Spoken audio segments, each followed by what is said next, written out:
Praise the Lord. तो आइए हम परमेश्वर के एक वचन को हम ध्यान करेंगे। निर्गमन का पुस्तक अध्याय 34 वचन 24 ऐसा कहता है कि मैं तेरी सीमाओं को बढ़ाऊंगा। हम देखते हैं कि परमेश्वर ने हर एक चीजों का एक सीमा ठहराया है। जैसे कि समुद्र के लिए एक सीमा परमेश्वर ने ठहराया है। परमेश्वर ने उसे आज्ञा दिया है कि तू इस सीमा के बाहर, इस स्थान से बाहर मत आना, और वो वैसे ही आज्ञा को मानता है। और वैसे ही सूरज को भी परमेश्वर ने एक सीमा ठहराया है कि तू इस समय आया कर और इस समय जाया कर, और इससे अधिक या कम न हो। तो वो भी आज्ञाओं को मानकर वैसा ही करता है। ऐसे हम देखते हैं प्रकृति का जो भी बड़े बड़े जो कार्य है उसको परमेश्वर ने एक सीमा ठहराया है। मगर परमेश्वर ने हमारे लिए कोई भी सीमा नहीं ठहराया है, बल्कि वो कहते हैं कि मैं तुम्हारे सीमाओं को बढ़ाऊंगा। परमेश्वर हमारे सीमाओं को हमारे विश्वास के द्वारा बढ़ाता है। जैसे हमारा विश्वास बढ़ता है वैसे वो हमारे सीमाओं को बढ़ाता है। क्या आपके जीवन में आपका सीमा नहीं बढ़ रहा है? बहुत सालों के प्रयत्न के बाद भी आप जिस स्थिति में है, क्या आज वही स्थिति में है? क्या आपकी सीमा बढ़ नहीं रहे हैं? आपने सोचा रहेगा कि मेरे लिए वो ये छोटा सा घर काफी नहीं है, मुझे और बड़ा घर चाहिए, या फिर मेरा इतना पढ़ाई काफी नहीं है, या फिर और मुझे अधिक बढ़ना है, या फिर मेरे बिजनेस में कुछ उन्नति बढ़ोतरी नहीं है। जैसे मैं जहाँ पर मैंने स्टार्ट किया है वहां पर भी मैं आकर रुक रहा हूँ और इसमें बढ़ोतरी उन्नति नहीं हो रहा है, इसकी सीमाएं बढ़ नहीं रही है। क्या आज ऐसे प्रश्नों को लेकर आप उदास है? क्या आप निराश है? तो परमेश्वर आपसे कहते हैं कि मैं तुम्हारे सीमाओं को बढ़ाऊंगा।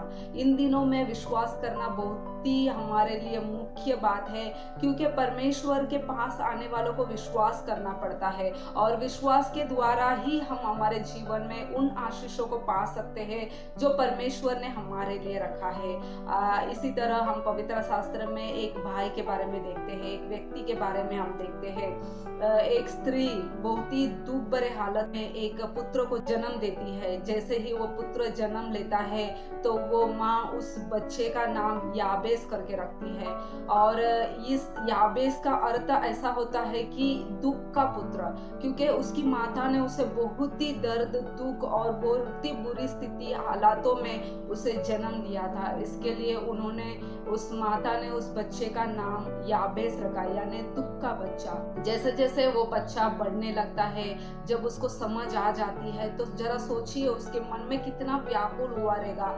जब उसको अपने नाम का इस अर्थ को जब उसने जाना होगा तो उसके मन में कितना व्याकुल आया होगा। उसने सोचा होगा कि मैं क्या दरिद्र हूँ, मेरे माँ ने मेरे नाम को ऐसा रखा है, मैं एक दुख में पैदा हुआ बच्चा हूँ, मैं एक दरिद्र बच्चा हूँ कर उनके मन में कितना ही दुख आया होगा।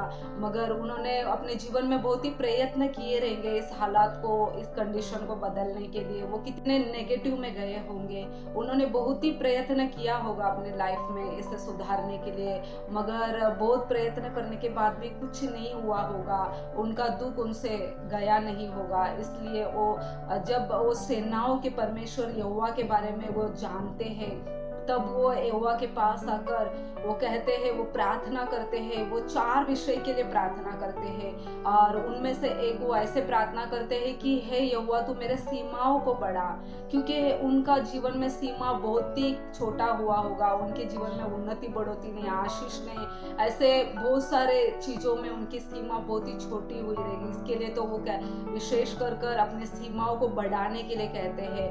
वो विश्वास के साथ और बहुत ध्यान देकर वो प्रार्थना करते हैं। बहुत ही प्रयत्न करने के बाद जब नहीं हुआ तो आखिर में वो सेनाओं के यहोवा के पास आकर ऐसे प्रार्थनाओं को करते हैं। जब उन्होंने प्रार्थना किया तो परमेश्वर उनकी उस विश्वास और धीरज और उस एकदम अच्छे से ध्यान से कि वे प्रार्थनाओं को जब वो सुनते हैं तब उनको उत्तर देते हैं। और उत्तर में क्या देते हैं कि वो उन्होंने जो जो विषय के लिए प्रार्थना किया था वो हर एक विषय को उनको आशीष कर देते हैं, उनके लाइफ को इतने बदल देते हैं कि पूरा अपोजिट हो जाता है। जैसे वो दरिद्रता में थे, मगर अब उनके नाम से एक सिटी उत्पन्न हो जाता है, एक नगर उत्पन्न हो जाता है। इतने उनके स्थान को बढ़ा कर देते हैं, और वो अपने भाइयों से भी अधिक प्रतिष्ठित पुरुष हो जाते हैं। देखो, परमेश्वर से प्रार्थना और विश्वास के द्वारा प्रार्थना करने के द्वारा परमेश्वर उनके सीमाओं को इतना बढ़ा देते हैं कि उनका नाम से एक नगर बन जाता है। देखो कितना बड़ा एक आशीष, देखो वो भाई ने कितना बड़ा एक विश्वास किया होगा तो उनको इतना बड़ा आशीष मिला। इन दिनों में परमेश्वर आज हमारे सीमाओं को भी बढ़ाना चाहते हैं। प्रकृति के लिए परमेश्वर ने सीमा ठहराया है, हमारे लिए नहीं। परमेश्वर तो चाहते हैं कि हम बढ़ते ही जाए, बढ़ते ही जाए, उड़ते ही जाए।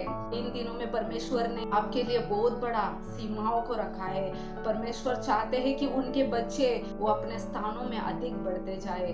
तो इन दिनों में विश्वास कीजिए, निश्चय परमेश्वर हमारे सीमाओं को बढ़ाएंगे। हमारे बिजनेस जो अब तक अच्छा नहीं चल रहा था, जहाँ पे था वहीं पे है, तो आज हमारे बिजनेस की सीमाओं को बढ़ा कर देंगे। आज हमारे प्रॉफिट जो लाभ है उसमें हमारे सीमाओं को बढ़ा कर देंगे। आज हमारे घर क्या, आज हमारे लिए बहुत ही छोटा है तो उसको बढ़ा कर देंगे, ताकि हम अच्छे से और एकदम विशाल रूप से हम रह सके। ऐसे हर एक स्थितियों में, हर एक, क्या आपका जॉब में आपका पगार नहीं पड़ रहा है, बहुत साल से आपका इंक्रीमेंट नहीं हो रहा है, आपके पगार में एक बढ़ोतरी नहीं है, जहाँ पर है वहाँ पर ही क्या आप है, क्या इस कारण से आपका मन बहुत ही उदास है, बेचैन है, तो आप कोई भी डरने की कोई भी बात नहीं है, क्योंकि इन दिनों में परमेश्वर आपकी सीमाओं को बढ़ाने वाले हैं। परमेश्वर इन दिनों में जॉब में आपके सैलरी में इंक्रीमेंट देने वाले हैं। परमेश्वर आपको इस रीति से इन दिनों में आशीष करने वाले हैं। तो क्या आप इन दिनों में अपने विश्वास की सीमाओं को बढ़ाएंगे तो निश्चय परमेश्वर आपके सीमाओं को भी बढ़ा कर देंगे, और आपने सोचा ही नहीं होगा उतने अद्भुत रीति से परमेश्वर इन दिनों में कार्य करते हुए आपके सर को ऊंचा उठाएंगे, क्योंकि परमेश्वर ने हमें पूछ नहीं सर ठहराया है, हमें नीचा नहीं हमें ऊंचा ठहराया है। तो इन दिनों में परमेश्वर निश्चय आपकी सीमाओं को बढ़ाएंगे। आप लगातार परमेश्वर पर विश्वास कीजिए, उनके वचनों पर विश्वास कीजिए, आपके लिए वैसा ही होगा। निश्चय परमेश्वर आपको अद्भुत रीति से आशीष करेंगे। सुनने वाले आप हर एक को परमेश्वर आशीष करे, आपके परिवारों को आशीष करे। परमेश्वर आपके साथ सदा रहे। धन्यवाद।